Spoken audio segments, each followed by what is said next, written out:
강남 학원가 마약 음료 사건.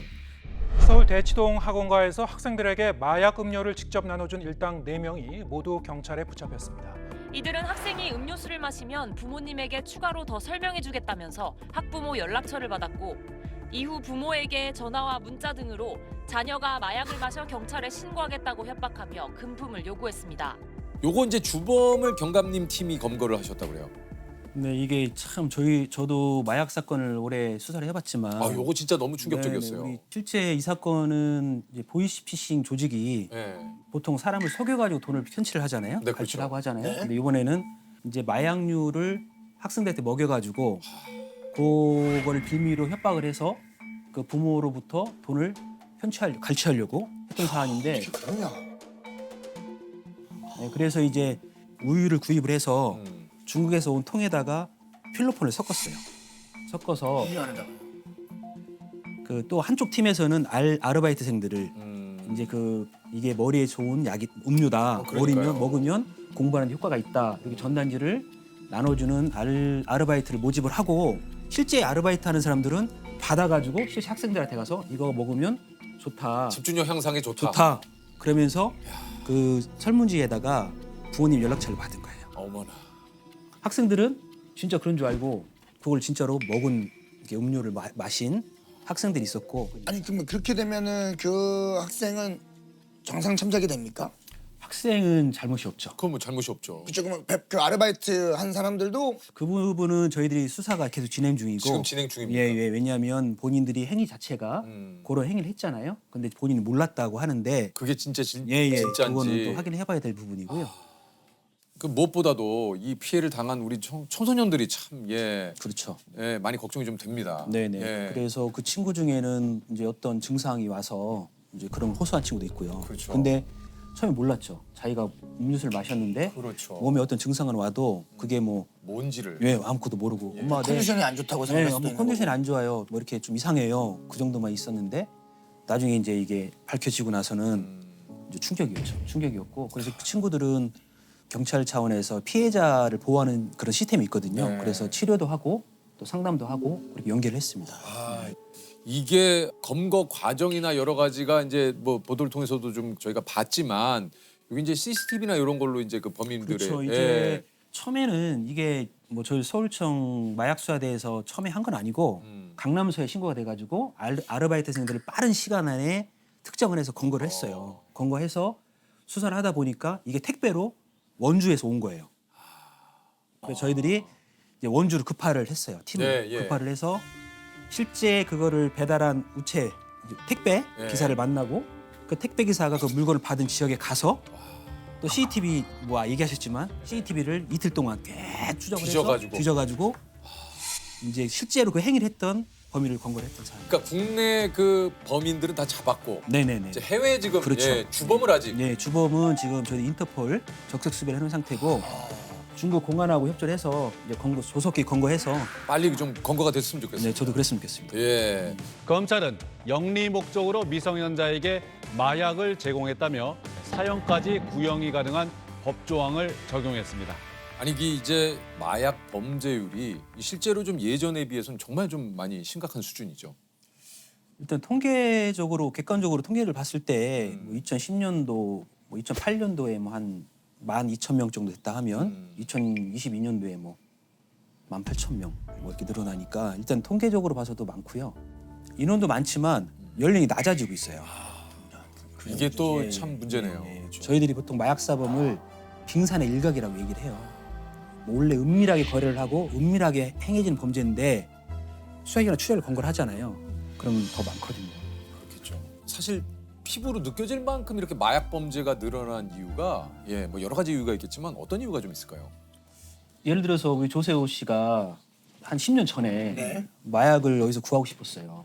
예를 들어서 호기심에. 그 호기심에 예를 들어서 들으면 안 되지만 안 되지만. 안 되지만 그럼 어떻게 하시겠어요? 글쎄요. 이거는 뭐 방법을 모르죠. 모르죠. 뭐 일단은 뭐 그게 가능한 나라로 가지 않았을까요? 예를 들면 예, 그렇죠. 과거에는 마약을 구하고 싶어도 구할 수가 방법이, 없었어요. 예. 주변에 뭐 좀 깡패 형님이라도 있다든지 뭐 좀 뭐 깡패 형이요? 예. 약간 조금 그러니까 어둠의 어둠의 세계에 예를 계시는 들면 그런 쪽에 관련된 사람이 있다든지 있지 있으면 않으면 그렇죠. 못 하잖아요. 네. 근데 지금은 그러니까. SNS가 발달돼 있어서 그걸로 그렇게 거기서 이렇게 몇 자 치면 정보가 나오고 또 입금하고 또 찾아오고 그 짧으면 30분, 길면 1시간이면 가능하거든요. 그러니까 한마디로 내 신분이나 이런 것들 뭐 판매자도 그렇고 이게 서로 좀 드러나지 않은 상태에서 그래서 이게 이제 비대면으로 이루어지다 보니까 안 잡힐 거다, 그렇죠. 서로 모를 거다 이런 이제 막연한 자신감으로 하는 거거든요. 이게 저도 요즘에 그 시사 프로그램이나 이런 데 보면은 그 CCTV 영상을 보잖아요. 그럼 뭐 던지기 수법인가 그렇죠. 뭐 뭐 우편함이나 네네. 던지기 수법으로 서울 시내에 유통한 30대가 구속 상태로 재판에 넘겨졌습니다. 던지기 수법으로 마약을 판매해온 중국인이 구속됐습니다. 지붕 던지기가 뭔지 혹시 아시는 거? 던지기는 그 네. 말 한 대로 어디다 던져놓는 거 아닙니까? 뭘 던져놓죠? 마약이요. 마약을 던져놓으면 그거를 선생님 가서 저기 찾아야- 죄송한데 저도 수사로 아니 지금 아니 죄송한데 저희들도 뭐 뉴스 보고 아는 거지 좀 수사를 하시는 것 같아요. 이런 말씀을 드리면 네. 그렇지만 좀 무섭네요. 근데 또 경감님은 언제 어디서 어떤 일이 일어날지 모르니까 이거를 아니 그게 아니고 경감님 오늘 나오신 김에 이것을 확실하게 많은 분들에게 알리고 싶은 그렇죠. 던지기라는 거는 거죠. 던지기가 뭔지를 이렇게 던지는 건 아니고 어. 이제 말은 던지기라고 하지만 마약류를 일정한 양, 그러니까 예를 들어서 뭐 필로폰을 기준했을 때 뭐 1g, 0.5g 네. 입금되는 만큼의 양을 곳곳에 숨겨놔요. 그러니까 뭐 빌라에 있는 우편함에 맞아요. 놓으면 보이잖아요. 네. 우편함 위에다가 붙여놓고 그 배전선이 있는 그 함 안에다가 함에다가도 붙여놓고 시래기 네 맞아요. 밑에다가 붙여놓고 그다음에 그걸 사진을 딱 찍어가지고 네. 다 갖고 있어요. 갖고 있다가 해당하는 금액이 들어오면 전송을 하는. 전송을 하죠. 요즘에는 휴대폰으로 딱 이렇게 지도까지 그래가지고 화살표 표시 딱 해서 딱 보내요. 그러면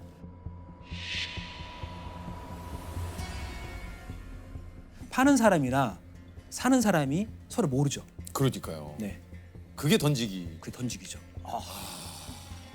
아니 도대체 이런 마약은 어디서 이렇게 들어오는 겁니까?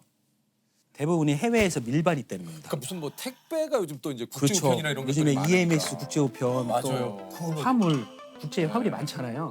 보니까 예전에 뭐 야구 배트 안에다가도 막 넣어가지고 뭐 들어오는 여기 것도 막 뭐 보고. 요즘 밥솥 안에도 뭐 넣고 네네네. 뭐 뭐 의자 이 밑에 여기를 뜯어서 또 안에다 넣고 그렇죠.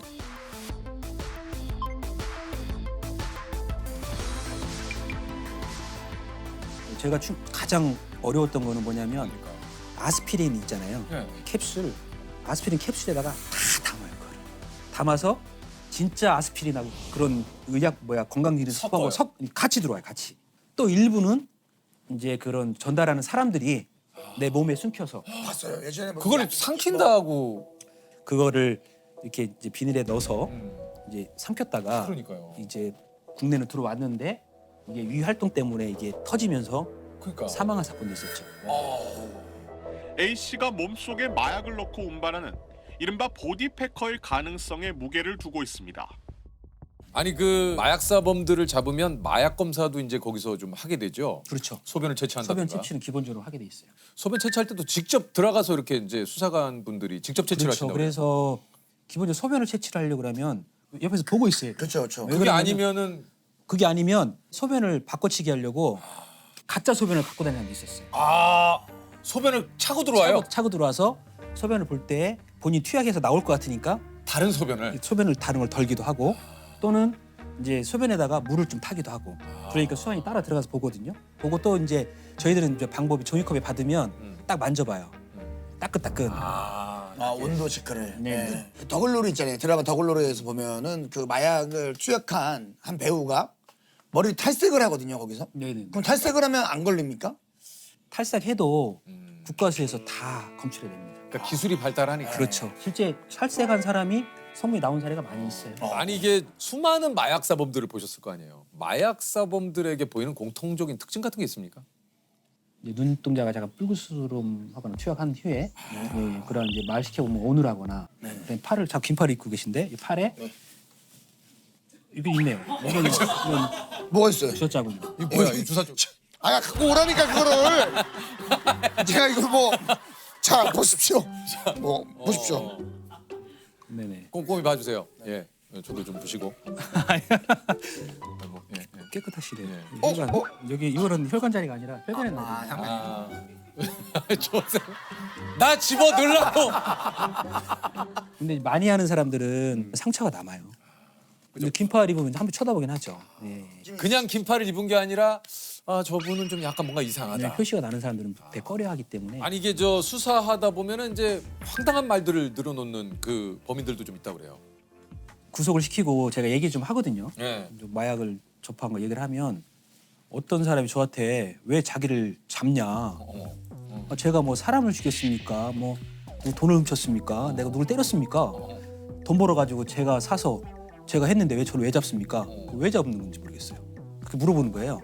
아니 뭐 이 나라의 법이 그런 건데 왜? 법에 저촉이 되는 일을 그래서- 했는데 무슨 야 법에 돼 있잖아. 국회의원한테 얘기해라. 아니 이 나라가 법치고 있다고. 근데 피해자가 없잖아. 지금 가만 있어봐. 지금 수사관님도 얘기를 하다가 너무 당황해서. 야. 예? 아니 우리가 왜 법을 지켜야 된다라는 걸 모르고 지금. 보통 예? 이 사람 생각은 뭐냐면 내가 억지죠, 피해를 억지. 안 줬으니까 왜 나를 처벌하냐 하는 건데 피해를 줄 수도 있죠. 그렇죠. 그렇죠. 그때 제가 이 얘기를 해요. 예. 우리나라뿐만이 아니고 전 세계 모든 나라가 음. 마약은 처벌하고 있다. 거기에다 우리나라도 못하게 하고 있으니까 이게 잘못한 거지. 뭐 누가 내 피해를 안 줬다고 해서 잘한 건 아니지 않냐? 그럼 또 가만히 그러네요. 또 그러고 아 그렇게 얘기하죠. 스스로가 가해자고 스스로가 피해자입니다. 딱. 예. 저는 항상 생각을 하거든요. 네. 본인이 법을 위반한 법업자지만 일종의 피해자다. 예. 아니 이게 저 마약은 이제 중독성 때문에도 그런데 이게 재범률이 굉장히 좀 높다 그래요. 이제 재범률이 통계적으로는 뭐 한 30 몇 프로, 40% 정도 얘기를 하는데 체감적으로 제가 봤을 때 더 높은 것 같아요. 그죠. 높은 것 같고 예. 이제 의지대로 끌릴 수가 있으면 재범률이 낮을 수 있죠. 근데 의지대로 할 수 없는 거기 때문에 그렇죠. 내가 아무리 오래 참고 있다 하더라도 필로폰이라는 걸 눈에 보게 되면 만약 눈에 보게 되면 내 몸에서 내 뇌에서 반응을 하는 거예요. 그거를 아 그렇게 절대 시작조차 하지 하지 말아요. 않아야 되는 거야. 이게 무엇보다 이 마약은 생명에 사실 이게 위협을 이게 느끼게 하는 거잖아요. 그러니까 마약이 실제로 얼마나 위험한지 몸소 느끼실 때가 좀 굉장히 많을 것 같아요. 현장에 많이 계시니까. 필로폰 같은 경우에는 본인이 투약하는 양을 잘 몰라서 사망하는 경우도 있어요. 그러니까요. 있고 네. 현장에 가서 마약에 취한 사람을 이제 맞닥뜨리잖아요. 그러면 약간 과감해지기도 하고 자해를 하는 게 많아요. 이제 막 이게 손톱으로 막 살을 뜯어요. 이렇게 뭔가 벌레가 기어다닌다고 생각하는지 뜯으면 제 데일밴드를 막 붙여줘요. 그럼 못하게 해요. 못하게 하면 또 뜯어요. 수갑도 채워놓고 수갑 채워놓으면 이렇게 막 뜯고 그런 경우도 있고 이제 뭔가 보여요. 이렇게 뱀이 보이거나 환각, 환각이 환청. 보이거나 그러면 막 예. 저기 뱀 기어가요. 막 이렇게 하는 사람이 있으니까 그만큼 정신적인 폐해가 심한 거죠. 내 몸에. 이게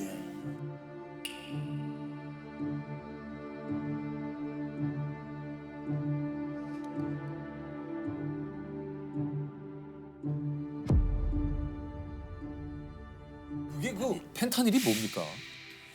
펜타닐이 일종의 이제 암 환자나 극심한 고통을 겪는 환자들한테 마약성 진통제거든요. 진통제군요. 예, 진통제인데 영화에서 보면 전쟁 나서 막 이렇게 다치면 몰핀 놔주잖아요. 그렇죠, 그렇죠. 몰핀의 50배에서 100배 정도 되는. 그래서 거기서도 그러더라고. 그게 조금만으로도 엄청난 치사량이 네, 그래서 된다고. 보통 우리가 2mg을 넣으면 치사량이거든요. 2mg. 네네네.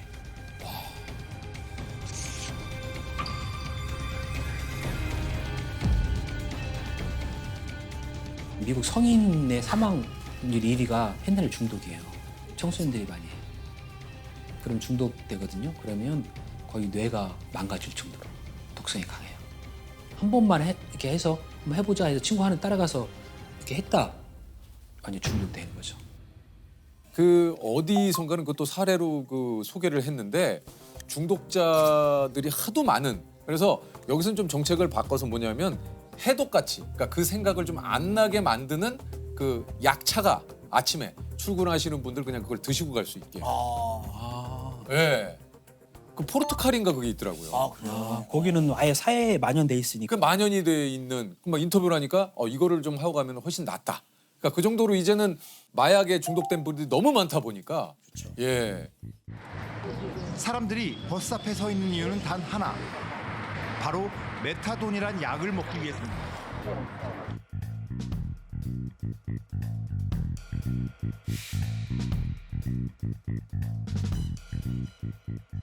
지금도 어딘가에서 혹시 이렇게 마약을 좀 판매하거나 내지는 이제 마약을 투약하고 있는 마약 사범들에게 한마디 우리 수사관님 좀 해주시죠. 내가 설마 잡히겠어? 모르겠지 하지만 어느 순간에 경찰관이 찾아가거나 집으로 출석 요구서가 날라올 수 있다. 그리고 마약 사범은 투약자나 판매자나 서로 엉켜 있기 때문에 반드시 검거됩니다. 반드시. 예, 안 잡히는 경우는 없어요. 제가 자신있게 말씀드린 거는 시간의 차이일 뿐이지 반드시 검거된다. 그러니까 호기심이나 어떤 기회에 있다 하더라도 마약류를 절대 접하지 마라. 좀 꼭 말씀드리고 싶습니다. 지금이라도 혹시나 접했던 분이라면 얼른 경찰서에 가서 신고해라. 자수하셔야 하시면 감경이 됩니다. 네네. 예.